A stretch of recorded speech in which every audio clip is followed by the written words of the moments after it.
everyone, this is Elizabeth from Strange Go, and in this video we are going to explore history's burglar-proof coffins.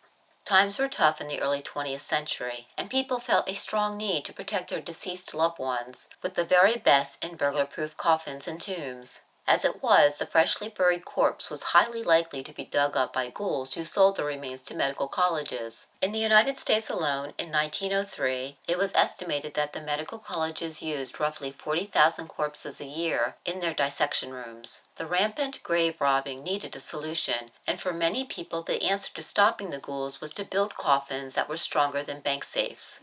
A fascinating story about how one man got into the burglar-proof coffin business was published in 1894. Two young actors lived in New York City. One had a small family fortune to fall back on, and the other did not. As it happened, the least wealthy companion passed away, and the other man paid for his funeral expenses. Only a night went by before the man's grave was robbed and his corpse stolen. The man with the family fortune used his spare cash to try and find his partner's remains, but it was no use. After blowing through his fortune in pursuit of the ghouls, he realized that he had to do something to regain his money. After what he had gone through with his companion, it was only logical that he would become interested in inventing a burglar-proof coffin, and from there he started his anti-ghoul business. By 1903, there were more burglar-proof coffins on the market, and the inventors were making some wild claims about their impregnable caskets. One maker invented heavy steel caskets that were supposedly impossible to open once they were shut. The lids, when fitted over the caskets, were seamless and were reinforced with rubber cement. To make doubly sure that no one could open the casket after it had been closed, 10 spring locks caught hold of the lid from the inside. The only way to get the casket open again would have been with the use of explosives, and, as the makers claimed, it was highly unlikely that thieves in the dead of night would attempt to use explosives. To do so would surely wake up the watcher or a nearby neighbor, and it would also cause damage to the body, making it unfit for dissection at the medical colleges. Russell Sage was a railroad executive and a millionaire. He and his surviving wife were also dead set on not having his body stolen after it had been buried. Upon his passing in 1906, Sage was placed in a solid mahogany casket, lined with a copper envelope that was hermetically sealed within the wooden casket. As if that was not enough, the casket was then placed inside a 4-inch thick steel case that weighed 3 tons. The lock on the case could only be opened from the inside, although there was no way Sage was going to wake up and open the box after what was done next. The contraption was lowered into the burial plot, and the workers prepared the electrical connections strung from the coffin to an above-ground alarm. Any attempt to tamper with the coffin would have set off the alarm, although the underground wiring probably electrified the casket while it was active. According to one report, the widow had sanctioned extraordinary efforts to keep the remains of her spouse safe from grave robbers. After the electric was hooked up, evergreen branches covered the coffin, followed by dirt and a large mound, to make gaining access to the coffin too much of a task for any ghoul pressed for time.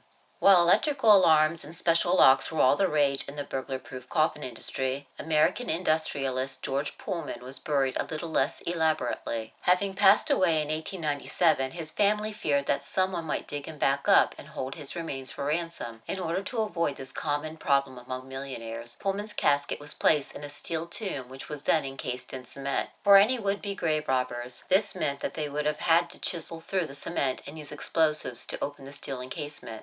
Steel, cement, and electric alarms were not the only things used in an effort to stop people from digging up the dead. Explosives were introduced in 1878. It began with the idea of placing a torpedo above the coffin as a wicked surprise and end to anyone who tried to dig up the coffin. The idea then gravitated toward placing explosives in the tomb or vault. In 1880, a patent was issued for a trapped tomb complete with its own explosives, so that if anyone tried to break into the tomb, the vibrations would set off the explosives. The idea was not so much to maim the ghouls, but to kill them outright, in an effort to get rid of the undesirables. There is no record of anyone having ever set off one of these exploding vaults, and no record of anyone being buried in one. It was, after all, a deadly idea that could have easily killed innocent bystanders and visiting relatives.